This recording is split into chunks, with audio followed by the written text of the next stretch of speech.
सभी का हमारे इस नॉलेज डायरी चैनल पर स्वागत है।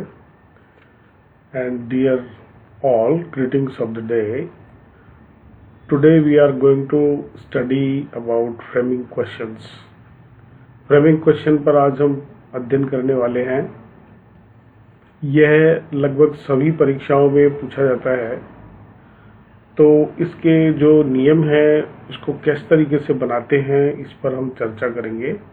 तो आप सभी get ready with your pen paper और हम आगे बढ़ते हैं। Framing questions, kinds of questions, प्रश्नों के प्रकार। जो प्रश्न हैं वो कैसे कैसे होते हैं। Number 1, there are 2 types of questions. 2 प्रकार के होते हैं। Questions that starts with helping verb. Helping verb का दूसरा नाम ऑक्सिलरी वर्ब भी है, कि वे प्रश्न जो हेल्पिंग वर्ब या ऑक्सिलरी वर्ब से शुरू होते हैं। क्वेश्चंस दैट स्टार्ट्स विद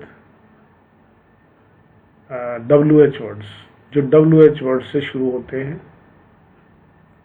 तो इंग्लिश में देयर आर 24 हेल्पिंग वर्ब्स और auxiliary verbs. The following helping verbs are listed here. जो 24 प्रकार की हेल्पिंग वर्ब्स है मैं आपको यहाँ पे बता रहा हूँ। तो वो कौन कौन सी है जरा देखिए।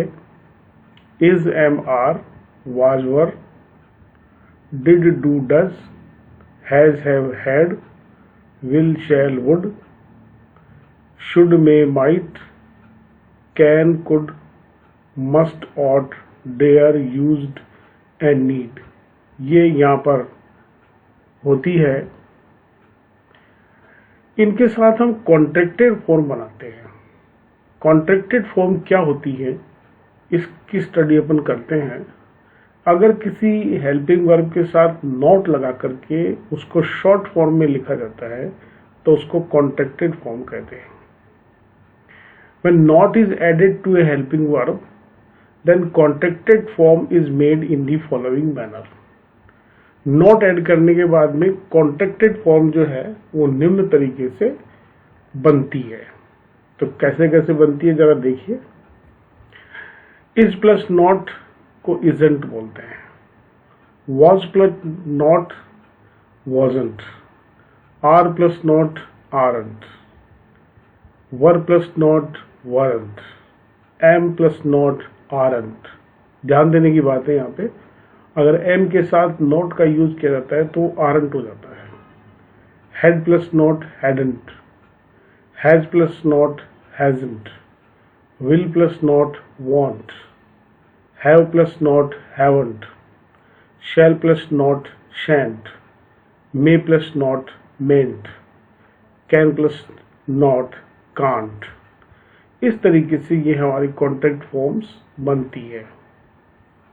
अब इसके कुछ एग्जाम्पल्स हम यहां पर लेंगे, तो वो जरा देखिए।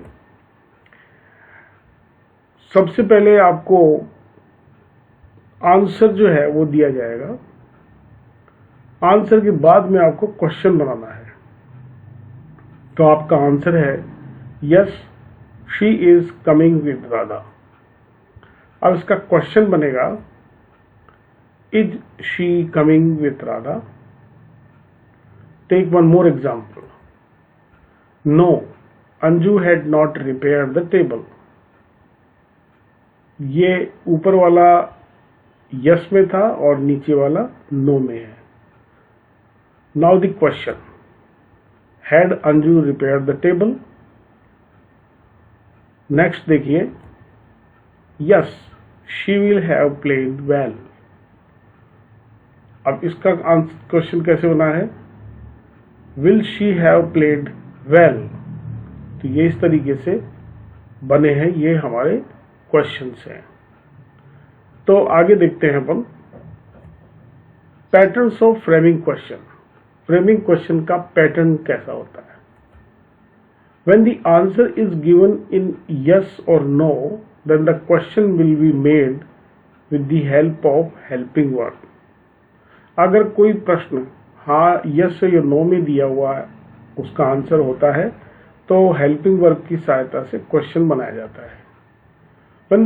When question is made for those sentences where no or not is used, both will be removed. और जो क्वेश्चन जो है नो और नॉट से होगा तो दोनों को हटा दिया जाएगा। The questions that have helping verb will be made by inversion of helping verb. जो हेल्पिंग वर्ब की सहायता से कोई प्रश्न बनेगा तो वो हेल्पिंग वर्ब का इन्वर्जन होता है उसमें। तो यहाँ पर इसका पैटर्न जो है वो कुछ इस तरीके से निकल करके हमारे सामने आ रहा है। Helping verb plus subject plus verb plus और लास्ट साइन ऑफ इंट्रोगेशन। यहाँ जो ब्लैंक दिया हुआ है उसमें मेन वर्ब भी आएगी। तो इस तरीके से ये हेल्पिंग वर्ब का पैटर्न होगा। नेक्स्ट देखिए, when any sentence does not have helping verb, we find helping verb from the main verb in the following verb. अगर कोई सेंटेंस जो है उसमें कोई हेल्पिंग वर्ब ना हो तो हम मेन वर्ब में से हेल्पिंग वर्ब को खोजते हैं और वो उसको इस तरीके से देखना पड़ेगा। देखिए कैसे। First form of love verb जो होगी, अगर कहीं फर्स्ट फॉर्म है तो do plus verb plus first form of verb हो जाएगा। दूसरा देखिए, अगर फर्स्ट फॉर्म ऑफ वर्ब है और उसके साथ एस लग रहा है तो वो does plus verb plus first form of verb हो जाएगा। इसी तरीके से सेकंड फॉर्म ऑफ वर्ब है तो did plus first form of verb होगा। ये सेंटेंस स्ट्रक्चर्स हमारे रहेंगे। किस तरीके से हम कैसे हेल्पिंग वर्ब उन वाक्यों में से ढूंढेंगे जिनमें कोई भी हेल्पिंग वर्ब दी हुई नहीं है। तो चलिए आगे बढ़ते हैं, इसके कुछ एग्जांपल्स अपन यहाँ पर देखते हैं। यस, ही राइट्स स्टोरीज। तो इसका जो आंसर आ रहा है वो ये है question, does he right stories, क्योंकि इसमें जो राइट है उससे अपन ने जो फर्स्ट फॉर्म ऑफ वर्ब है उससे अपन ने एस या ई एस के साथ में डज का यूज किया है। नेक्स्ट देखिए, yes she goes to temple every day. तो इसका जो बन रहा है तो गोज है तो किस तरीके से बनेगा, does she go to temple every day, यानी गोज जहां पर आ गया और डज प्लस गो जो है वो होगा। नेक्स्ट में देखिए कुछ महत्वपूर्ण बातें आपको फ्रेमिंग क्वेश्चन के बारे में बताई जा रही है। When a sentence has a subject, ये खास बात है, I, we, you अगर सब्जेक्ट है, then it is converted in the following manner. अगर किसी सब सेंटेंस में I, we, you दिया हुआ हो तो इसको निम्न तरीके से बदला जाएगा। कैसे?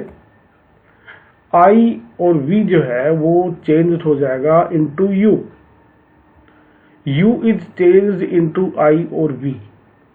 When you is used as a singular form, ठीक है। When we का होगा when you is used as plural form. अगर you है तो सिंगुलर फॉर्म में है तो I होगा और प्लूरल फॉर्म में है तो we होगा। इस तरीके से ये परिवर्तित होगा। आगे देखिए, इसकी कुछ प्रैक्टिस एक्सरसाइज अपन कर लेते हैं। तो देखिए, हैव यू सीन म्यूजियम। तो इसका जो है वो आ रहा है yes I have seen museum. अब यू का जो है वो अपन ने सिंगुलर फॉर्म में लिया तो आई हो गया। Have you done your work, यहां पर देखिए yes we have done our work. यहाँ यू का जो यूज है वो प्लूरल में किया है इसलिए वी का यूज यहाँ पे किया गया है।